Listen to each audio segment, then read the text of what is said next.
So today we're going to take a look at factoring special cases. The first special case is the difference of squares, and the second special case is perfect square trinomials. So to remind us of how to factor, we're going to take a look first at multiplying conjugates. So remember, conjugates are binomials that look the same, but they're opposite. So we've got the -5 and the +5. So we distribute our m times m gives us m squared. M times 5 gives us a positive 5m. Negative 5 times m gives us a negative 5m.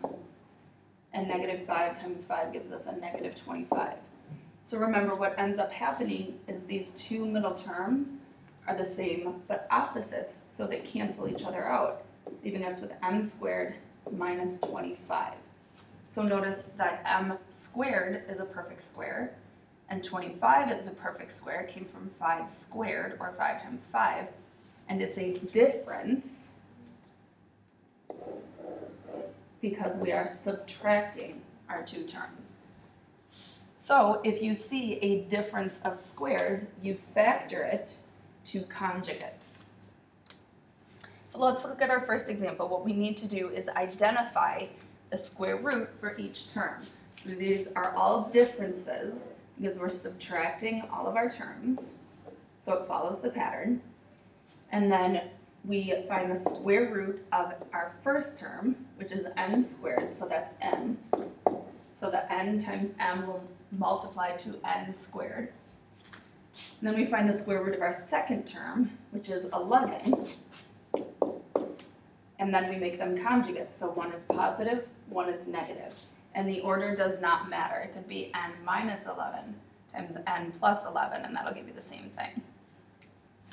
So let's look at the second one. I like to set up my binomials first. The square root of 49 is 7. The square root of k squared is k, and those were being multiplied, so our 7k's are being multiplied. The square root of 144 is 12. Make one positive, one negative. Last example. Look at this a piece at a time. There's a lot going on in this last example, but they're all perfect squares. The square root of 81 is 9. The square root of a squared is a. The square root of 64 is 8. And the square root of b squared is b. Remember, make one positive, one negative. The order does not matter. Let's check our work on this last one since it was so complicated to see what happens. First of all, when we're checking our work, I notice that these are conjugates. They're exactly the same, but one's positive, one's negative. So I get to simplify this using the shortcut that we learned when we multiplied conjugates. First term times first term gives me 81. A times a is a squared. And the second term times the second term. 8 times negative 8 is negative 64. B times b is b squared. And that's what we started with. So the next step we're going to look at is factoring difference of squares with a GCF. So the first thing we look for is a greatest common factor. So for 3 and 27, my common factor is 3. So I divide that out of each term. And then I look at what's left. You always look at what's left. And I notice those are two perfect squares. So I can factor those into my conjugates. The square root of x squared is x. The square root of 9 is 3. One's positive, one's negative in any order. My second example, I notice that it is not a difference of squares. I'm seeing a sum. So what I want to do is factor out the negative so that I have them in the right order. I also notice that 5 goes into 20 and 45. So I'm going to factor out a negative 5 for my GCF. And I'm also noticing that I have a y on each term, so I'm going to factor that out as well. Negative 20 divided by negative 5 is 4. If I have 3 y's and I factor one out, I have a y squared left. Positive 45 divided by negative 5 is negative 9, and I factored the y out, so there are no y's left. So now looking at what's left, I notice that 4, y squared, and 9 are all perfect squares, and it's a difference because I've got subtraction between them.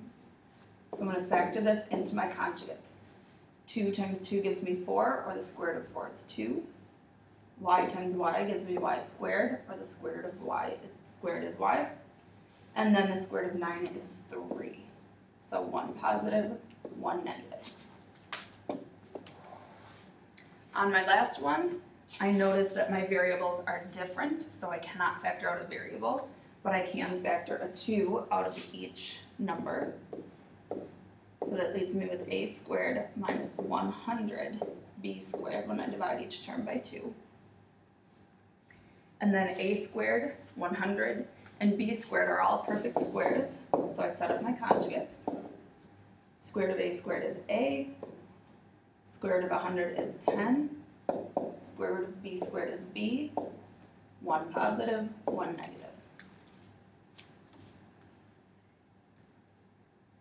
Next one I have is squaring a binomial, and this will show us where these perfect square trinomials come from.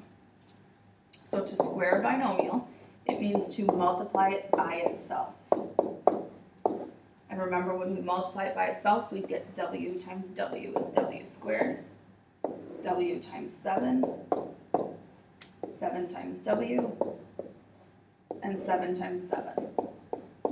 So what ended up happening was these two terms in the middle, excuse me, were exactly the same. So when we combined our like terms, I'm going to write this a little differently than what we saw before. It's 2 times 7w, or 14w.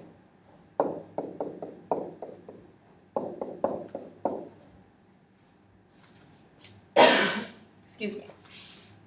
All right, so what we're looking for is to see if that pattern holds. Sorry, let me jump back to this one real quick.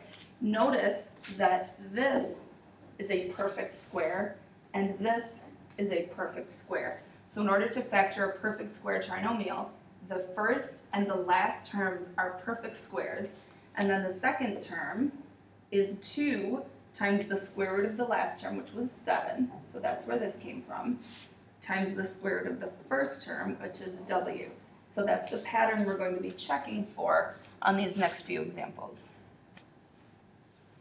So looking at my first example, I noticed that x squared is a perfect square, and the square root of that is x. 64 is a perfect square, the square root of that is 8. And then my middle term needs to be 2 times the square root of the first term times the square root of the last term. And if that checks out, 2 times x times 8 does give us 16x, then we can just factor it right into our binomial.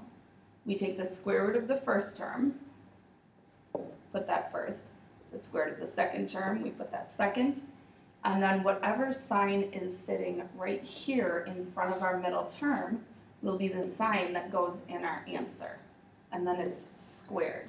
So let me show you when we check our work how this ends up being what we started with. So remember, to square something means multiply it by itself, so the x minus 8 times x minus 8. And then we distribute, x times x gave us our x squared, negative 8x, negative 8x. So again, that's 2 of the middle term. That's exactly what we have, 2 times x times 8. And then the negative 8 times negative 8 is positive 64. So even when we factor this as a binomial that has a minus sign, that last term always has to be positive because it's going to be squaring that second number, so it'll always turn out to be positive. So let's look at a few more to practice. So the square root of 16 is 4. The square root of y squared is y. So 4y is the square root of my first term. The square root of 1 is 1.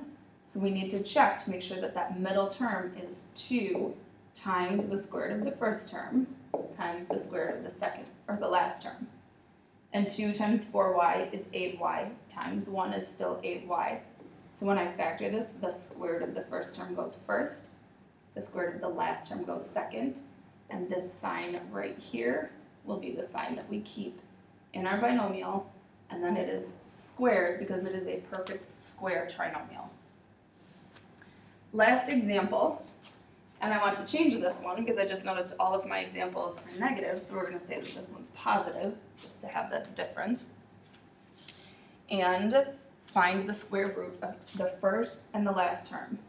Square root of 4 is 2, square root of v squared is v, square root of 9 is 3. So we check to see our middle term. Is it 2 times 2v times 3?